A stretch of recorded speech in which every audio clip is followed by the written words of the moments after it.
दोस्तों सबसे पहले तो टेंस यानी कि काल। काल कितने टाइप के होते हैं? 3 टाइप के। वर्तमान काल, भूतकाल और भविष्य काल। Present, past and future.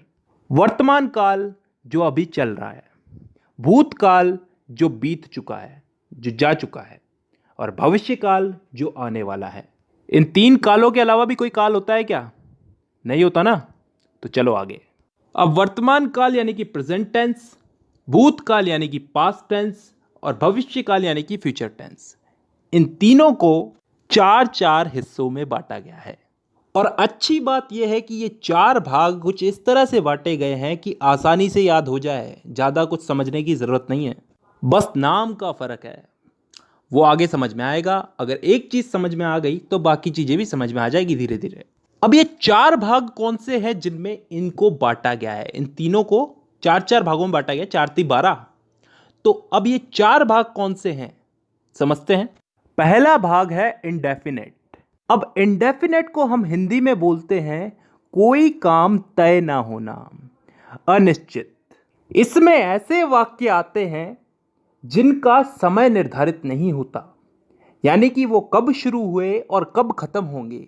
जैसे मैं फुटबॉल खेलता हूं, आई प्ले फुटबॉल। कब से खेलता हूं, कब तक खेलूंगा, पता नहीं। मैं हिंदी बोलता हूं, कब से बोलता हूं, कब तक बोलूंगा, पता नहीं। I speak Hindi. मतलब ऐसे वाक्यों में हमको समय का पता नहीं है, यानी कि डिफाइन नहीं है समय यहां पे, और तभी हम इसको बोलते हैं इंडेफिनेट टेंस। अब चलते हैं दूसरे भाग की तरफ, कंटिन्यूस टेंस। कंटिन्यूस को हम हिंदी में बोलते हैं चलते रहना, जारी रहना कोई काम। इस भाग के अंदर भी हमें काम कब शुरू हुआ कब खत्म होगा इसका मालूम नहीं, लेकिन इसमें काम चल रहा है इतना हमें मालूम है। जैसे उदाहरण के लिए मैं फुटबॉल खेल रहा हूं, आई एम प्लेइंग फुटबॉल। कब से खेल रहा हूं, कब तक खेलूंगा, कुछ पता नहीं। काम मेरा कंटिन्यू चल रहा है, तो यह आ गया कंटिन्यूस में। तीसरा टेंस आता है परफेक्ट टेंस। वो टेंस जिसमें काम के हो जाने का, पूरा हो जाने का बोध होता हो। मतलब कोई काम कंप्लीट हो चुका है। जैसे मैं फुटबॉल खेल चुका हूं, चुका हूं, चुकी हूं, चुके हैं, ये सब चीजें क्या बताती हैं? कि काम हो चुका है। और ये चीज किस में आती है? परफेक्ट टेंस में।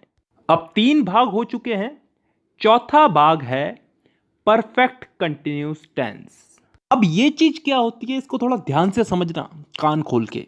परफेक्ट का मतलब पिछले वाले टेंस में हमने क्या समझा था? कोई काम कंप्लीट हो चुका है। और कंटिन्यूस उससे पिछले वाले में कि कोई काम जारी है।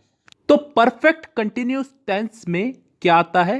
कोई काम हो भी चुका है और फिलहाल जारी भी है। ढंग से बोलूं तो कोई काम किसी समय से प्रारंभ होकर प्रतिदिन अंशतः पूर्ण होकर आने वाले समय में भी जारी रहेगा। समझ में नहीं आया ना? नहीं आएगा, उदाहरण से आएगा। मैं सुबह से फुटबॉल खेल रहा हूं। सुबह से, किसी समय से खेल रहा हूं, सुबह से खेल रहा हूं। कंटिन्यू है, अभी भी खेल रहा हूं, और फिलहाल अभी खेल रहा हूं तो आगे भी खेलूंगा। इस चीज का बोध हो रहा है हमको। एक और उदाहरण ले लो इसमें। मैं पिछले 5 सालों से हिंदी बोल रहा हूं। पिछले 5 सालों से हिंदी बोल रहा हूं, अभी भी बोल रहा हूं और आगे भी बोलूंगा। तो ऐसे वाक्य किस टेंस में आते हैं? परफेक्ट कंटिन्यूअस टेंस में। तो दोस्तों यहां पे हम लोगों ने चारों भाग समझ लिए। एक बार वापस रिपीट कर देता हूं। Indefinite tense, continuous tense, perfect tense, perfect continuous tense. Indefinite में वो वाक्य आते हैं जिनका टाइम डिफाइन नहीं होता, निश्चित नहीं होता, कब शुरू हुए कब खत्म होंगे। कंटिन्यूअस टेंस में वो वाक्य आते हैं जिनमें काम चल रहा है, जारी है, कंटिन्यू है। इसमें भी काम कब चालू हुआ कब खत्म होगा इसका हमें पता नहीं है। परफेक्ट टेंस में वो वाक्य आते हैं जिनमें काम पूरा हो चुका है, खत्म हो चुका है। और लास्ट है परफेक्ट कंटिन्यूअस टेंस, जिसमें कोई काम किसी समय से शुरू हुआ, पूर्ण हो चुका है और आगे आने वाले समय में जारी रहने का बोध होता है। आई होप यहां तक क्लियर है। ठीक है, अब दोस्तों इस टेंस के इन्हीं चारों भागों को हम लोग इन तीनों काल में फिट करेंगे, प्रेजेंट, पास्ट और फ्यूचर। वर्तमान, भूत और भविष्य, इन तीनों में इन चारों टेंसेस को हम लोग फिट करेंगे। करना कुछ नहीं है, बस नाम उठा करके आगे रख देना है। जैसे प्रेजेंट का present indefinite, present continuous, present perfect, present perfect continuous. Past का past indefinite, past continuous, past perfect और पास्ट परफेक्ट कंटिन्यूस। फ्यूचर का future indefinite, future continuous, future perfect और फ्यूचर परफेक्ट कंटिन्यूस। तो टोटल कितने भाग हो गए? एक एक के अगर चार चार हुए तो तीनों के हो गए चार